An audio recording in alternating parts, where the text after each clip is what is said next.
కొడుకు చూస్తే రాహుల్ చౌదరి ఆడోళ్ళ జోలికి పోతే డబ్బులు రూపాయి పెట్టాల్సి వస్తుంది, మీ ట్రాన్స్జెండర్ అయితే రూపాయి మాకే పెడతారు అనేసి మిమ్మల్ని నేను టార్గెట్ చేశాను అంటున్నాడు.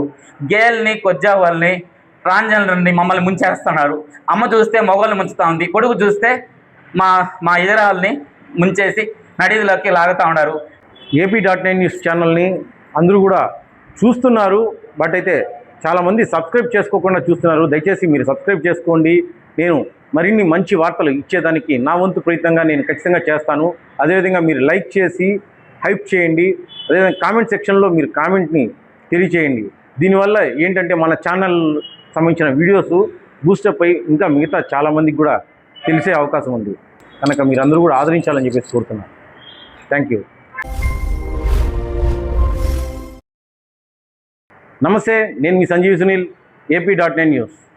శ్రీకాళహస్తికి చెందిన పళని గంగా అనే ట్రాన్స్జెండర్ని రాహుల్ అనే వ్యక్తి పెళ్లి చేసుకొని ఆమెని నిట్ట నిలువున మోసం చేశాడని చెప్పి 23 లక్షల రూపాయలు ఆమెని మోసం చేయడంతో ఆమె ఇప్పుడు పోలీస్ స్టేషన్కి వెళ్ళి పలుమార్లు ఫిర్యాదు చేసినప్పటికీ పోలీసులు పట్టించుకోలేదనేసి అని చెప్పి మీడియా ముందుకు రావడం జరిగింది. మొన్న ఈ మధ్య కూడా మీడియా ముందుకు వచ్చి రాహుల్ అనే వ్యక్తి నన్ను మోసం చేశాడు, పోలీసులకు కూడా నేను ఫిర్యాదు ఇచ్చాను, ఇప్పటివరకు పోలీసులు అతని పైన FIR కూడా చేయలేదు, అతన్ని పిలిపించలేదు అనేసి అని చెప్పేసి అంటుంది. అసలు పోలీసులకి వెళ్ళి ఫిర్యాదు చేసినప్పుడు అక్కడ ఏం జరిగింది ఏంటి అనే విషయాలు తెలుసుకునే ప్రయత్నం చేద్దాం. ప్రస్తుతం పళని గంగా మన వద్దే ఉన్నారు, ఆమెను అడిగి తెలుసుకునే ప్రయత్నం చేద్దాం. అమ్మ, పోలీసులు మీరు వెళ్ళి కంప్లైంట్ ఇచ్చారు, ఇచ్చినప్పుడు వారు మీ ఎన్నిసార్లు ఇచ్చారు కంప్లైంట్, వారు మీ కంప్లైంట్ని ఇప్పుడు తీసుకొని మీకేమైనా న్యాయం చేశారా లేదా? ఇప్పటికీ నేను చాలాసార్లు పోలీస్ స్టేషన్ 1 పోలీస్ స్టేషన్ పోతున్నాను సార్. అక్కడ పోలీసులు కానీ SI మేడం కానీ వాళ్ళు ఫోన్ చేస్తున్నాము, వాళ్ళు రెస్పాండ్ అవ్వలేదమ్మా. ఇప్పుడు దాదాపు మేము చాలా సార్లు చేసాము, వాళ్ళు రెస్పాండ్ అవ్వలేదు కాబట్టి స్విచ్ ఆఫ్ చేసి వేసిస్తున్నారు. మేము వాళ్ళు నేరుగా వాళ్ళు వచ్చినాక నేను పిలిపించి మాట్లాడతామంటున్నారు. ఇప్పుడు దాదాపు నేను ఒక 8 సార్లైనా పోయాను సార్. ఎన్నిసార్లు పోయినా కానీ సరే వాళ్ళు రెస్పాండ్ అవ్వలేదు, వాళ్ళు వచ్చినారంటే మళ్ళీ మాట్లాడతాము అనేసి వాళ్ళు మాట్లాడుతున్నారు. ఇప్పుడు నా మనసులో ఉండే బాధ ఏంటంటే మనం ఎన్నిసార్లు పోయినా ఇట్లా చెప్తున్నారే. ఇప్పుడు ఒక SI మేడం కానీ మాట్లాడి ఒక కానిస్టేబుల్ని పంపించి వాళ్ళ ఇంటి దగ్గర పోయి మాట్లాడి పిలిపించి FIR రాసి వాళ్ళని గట్టిగా బట్టి మాట్లాడాలి కదా. ఒక ఒక ట్రాన్స్జెండరే కదా, ఏదో చూస్తాంలే పడతాంలే అనేసి వాళ్ళు ఉన్నారు. మామూలుగా మా ట్రాన్స్జెండర్ పరిస్థితి అంతంత మాత్రము. ఈ పొద్దు నాకు జరిగిన బాధ ఇంకొక ట్రాన్స్జెండర్ కూడా రాకూడదు అనేసి నేను సకల విధాలుగా నేను ఒక్కటే పోరాడుతున్నాను. నేను గ్రూపులుగా మా ట్రాన్స్జెండర్ పిలుచుకొని పోతే లేనిపోని సమస్యలు పెడతారు, సృష్టిస్తారనేసి నేను ఒక్కటే పోరాడుతున్నాను. నాకు ఒక పోలీస్ స్టేషన్ అంటే ఒక దేవాలయం లాగా మనకు న్యాయం జరుగుతుంది అనేసి నేను సకల విధాలుగా నేను పోలీసులు చెప్పినప్పుడంతా మళ్ళీ రాబో 2 రోజుల తర్వాత రాబో మనం తిరుగుతానన్నాను. నేను పాయిజన్ తాగేసి కడుపులో ప్రాబ్లం అయిపోయి నాకు ఇన్ఫెక్షన్ అయిపోయి అక్కడికి ట్రీట్మెంట్ చేసుకుంటాను, స్టేషన్కి హాస్పిటల్కి తిరుగుతాను. మాకు న్యాయం జరుగుతుంది నమ్మకంతోనే పోరాడుతున్నాను. ఏ మాత్రం వాడిపైన FIR రాయలేదు, వాడిని పిలిపించలేదు, ఫోన్ స్విచ్ ఆఫ్ అన్నారు.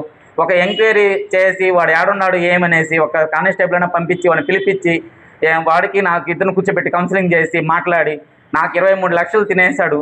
నన్ను బాధ పెట్టి నానా బాధలు చేసి నడీదులు నిలబెట్టేసి మీరు స్టేషన్కి వెళ్తే అక్కడ పోలీసులు ఏమంటున్నారు? అసలు ఏమంటున్నారంటే వాడు వచ్చినప్పుడు మాట్లాడతాం, మేము పిలిపిస్తాం పో అంటున్నారు. వాళ్ళ పాటకు వాళ్ళు ఉన్నారు.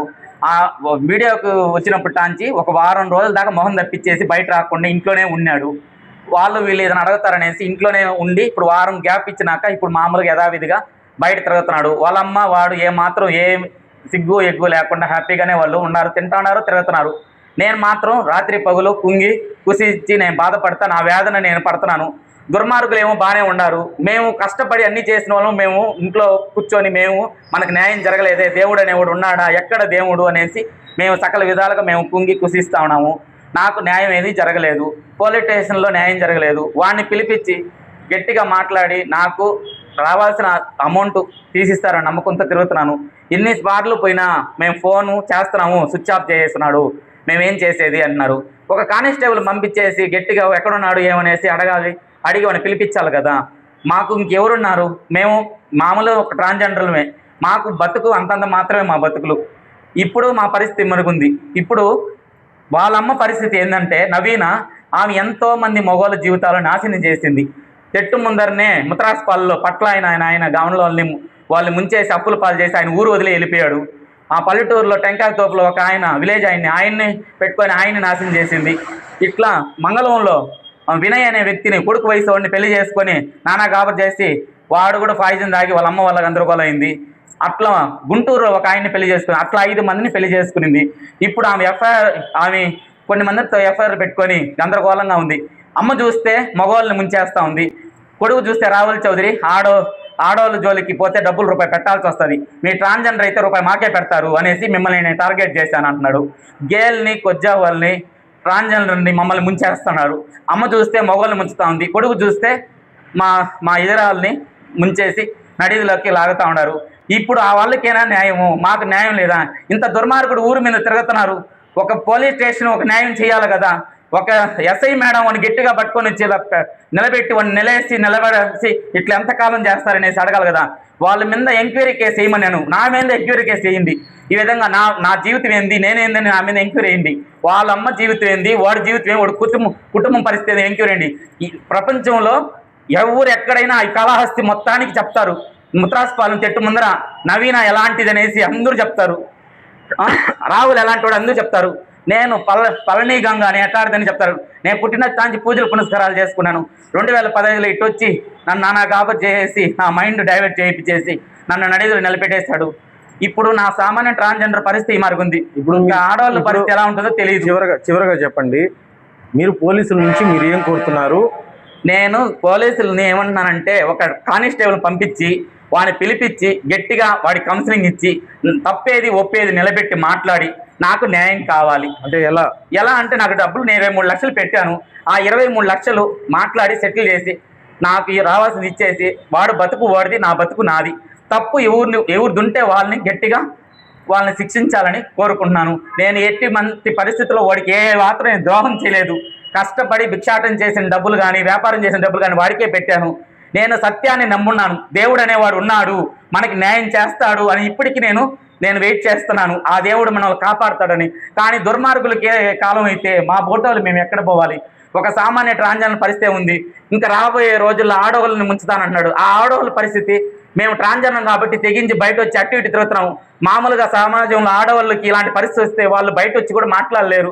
మేము ఒక ట్రాన్స్జెండర్ కాబట్టి నడిలోకి వచ్చి మేము పోరాడుతున్నాము. ఆడది సామాన్యంగా వచ్చి బాధపడి ఇట్లా అని చెప్పుకోలేదు కదా. ఆడవాళ్ళకి కూడా నా లాంటి బాధ, నా కష్టం అనేది రాకూడదు. వాడికి తగిన శాస్తి జరగాలి, వాడికి తగిన గుణపాఠం చెప్పాలి పోలీసు వాళ్ళని నేను పరిపూర్ణం కోరుకున్నాను. ఇంకా ఎంతకాలం తల్లి చూస్తే మగవాళ్ళని ముంచేసి గందరగోళంగా పిల్లకాయలతో ఎఫ్ఐఆర్ పెట్టుకొని వాళ్ళ జీవితాలు నాశనం చేస్తున్నది. వాళ్ళు హ్యాపీగా తిరుగుతున్నారు. కొడుకు చూస్తే గేల్ని కొజ్జా వాళ్ళని పెట్టుకొని వాడు ముంచుతున్నాడు. ఇప్పుడు నన్ను ముంచేశాడు. ఇంకా టార్గెట్ అంతా అమ్మాయిలు అంటున్నాడు. మేము ఒక స్టేజీకి వచ్చాము. మా అన్న అరవింద్ థాయిలాండ్ నుంచి సంపాదించి ఇల్లు కట్టాడు. మాకు ఇల్లు వాకులు వచ్చింది, మాకు పరపతుంది, ఇంకా నువ్వు వద్దు అనేసి చెప్తున్నాడు. ఆ సుశీలమ్మ కూడా సరే, సిమ్ము తీసి ఆడ బారేసి నువ్వు కొత్త సిమ్ వేసుకోరా, నీ బొచ్చి ఉన్న పెరగతారు చూస్తాం అనేసి ఆమె సపోర్ట్ చేస్తున్నది. ఒక ట్రాన్స్జెండర్తో ఉంటే నీ జీవితంలో పెళ్లి అవ్వదురా, దాన్ని వదిలేరా అనేసి ఆ సుశీలమ్మ చెప్తా ఉంది. జట్టు ముందర టీ అంగడి పెట్టుకొని ఉంది. ముసలామె చూడడానికి ఏం తెలియని వెర్రి బాగులది లాగా ఉంటుంది. ఆమెకుండే తెలివి ప్రపంచంలో ఎవ్వరికి ఉండదు. చూడడానికి ముసలామనే కానీ ఈ ఒక పరిస్థితి వాళ్ళ కూతురుని నడిపించింది, ఈ మనవడిని నడిపించింది ఆ సుశీలమ్మే కారణం మొత్తానికి. ఈ అరవింద్ ఒకరు కలమేలుకున్నాడు అనేసి వాడు కూడా తమ్ముడికి చెప్పి దాన్ని వదిలించుకోరా అనేసి గట్టిగా ప్రెజర్ చేసి వాడి మైండ్ డైవర్ట్ చేసి నన్ను వదిలించేట్టుగా వాళ్ళ అన్న అరవింద్, సుశీలమ్మ వాళ్ళవ్వ, నవీన వీళ్ళ మాటలినేసి నా జీవితాన్ని నాశనం చేసింది. వాళ్ళ ముగ్గురే నా జీవితాన్ని నాశనం చేసింది. నాకు న్యాయం జరగాలని మళ్ళీ మీడియా కాడికి చేయి చాపి అడుక్కుంటున్నాను. నా కష్టం అన్నీ తీరిపోవాలనేసి ఆ వేడుకొండల వెంకటేశ్వర స్వామికి కూడా చెప్తున్నావు. నేను ఎవరి కష్టం తినలేదు, ఎవరిని నేను ద్రోహం చేయలేదు. నా గోష్ట, నా కడుపు మంట తప్పకుండా ఆ సుశీలమ్మకి, ఆ నవీనాకి, ఆ అరవింద్కి తగులుతుంది. నా భర్త రాహుల్ చౌదరి నన్ను మోసం చేశాడంటే వాడు సుఖపడే శాంతే లేదు, సర్వనాశనం అనేది అవుతారు. దేవుడు అనేవాడు ఉన్నాడు, తప్పక తగులుతుంది. ఇది నా ఒక బాధ. ఇది ట్రాన్స్జెండర్ కన్నీటి గాథ. ఆమె పలుమార్లు పోలీసులకు ఫిర్యాదు చేసినప్పటికీ పోలీసులు ఇప్పటివరకు ఆమె ఫిర్యాదుని పట్టించుకోవటం లేదు అనేసి అంటూ, అదేవిధంగా రాహుల్ చౌదరికి సంబంధించిన కుటుంబ సభ్యులు కూడా అదే ఊర్లో తిరుగుతున్నప్పటికీ వారికి ఫోన్ చేస్తే ఫోన్ ఎత్తలేదు అనేసి మాత్రమే సమాధానం చెప్పి పంపిస్తున్నారు అనేసి అని చెప్పి ఆ ట్రాన్స్జెండర్ చెప్తున్న పరిస్థితి. ఇకనైనా నాకు న్యాయం చేయండి పోలీసులు, అతను నన్ను మోసం చేశాడు, అతన్ని పిలిపించండి, అతని కుటుంబ సభ్యులను పిలిపించి నాకు న్యాయం చేయండి అని చెప్పేసి ఆమె వేడుకుంటుంది. ఇకనైనా పోలీసులు ఈ ట్రాన్స్జెండర్కి న్యాయం చేయాలని చెప్పేసి కోరుతున్న పరిస్థితి అయితే చూస్తున్నాం.